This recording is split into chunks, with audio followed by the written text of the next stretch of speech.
Raimi's The Evil Dead series has been a cult favourite amongst horror fans for years. The original was made about 30 years ago, really low budget, but had a lot of heart, really well made, lots of scares, but also humour. Followed up by Evil Dead 2, which sort of focused more on the humour.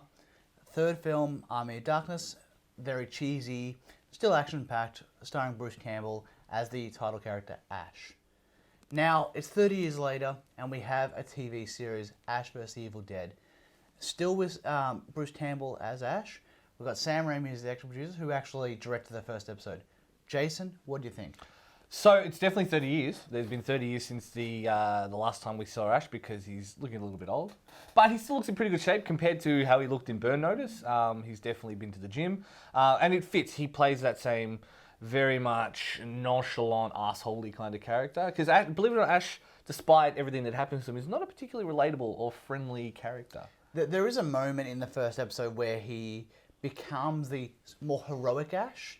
But when he's introduced, he's an asshole. Yes. He is a liar, a drunk, rather pathetic, but a very watchable character. He is, and I think that is what works about it, is the fact that he'll turn it on when he has to, but he's still only interested in, killing deadites and that kind of... He invokes that 80s aesthetic of, I'm going to kick some ass and, take names and, He's got a chainsaw for an arm.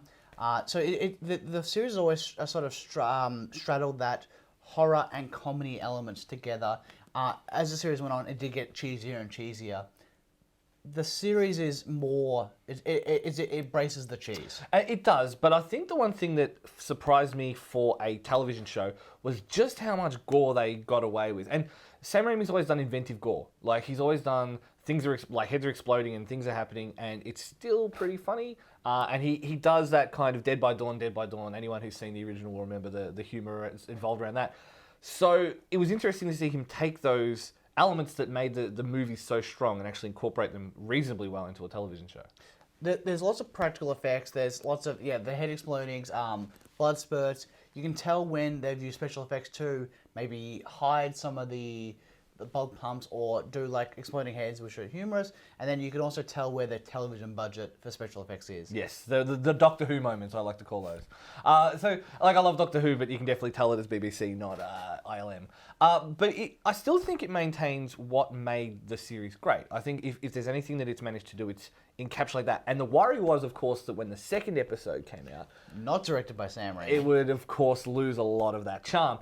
Luckily, I think it still managed to maintain it, especially for something... I mean, you can tell that he still had his hand in it. It's kind of like watching Troma movies. You know that Lloyd Kaufman didn't necessarily do it, but you know that they're trying to be like Lloyd Kaufman. And in this, it invokes that same kind of style. And the humor comes to me in those little moments, like when there's a scene where he buries some people that he's managed to kill.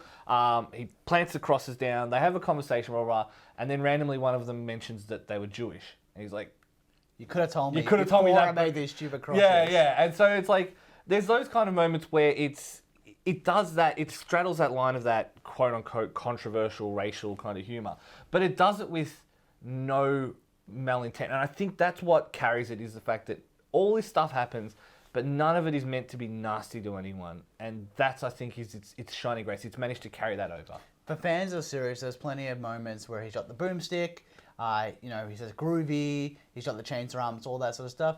If you are interested, you definitely need to watch the movies first, just because they are great. They are really good. And they still stand up now, even with the shoddy special effects.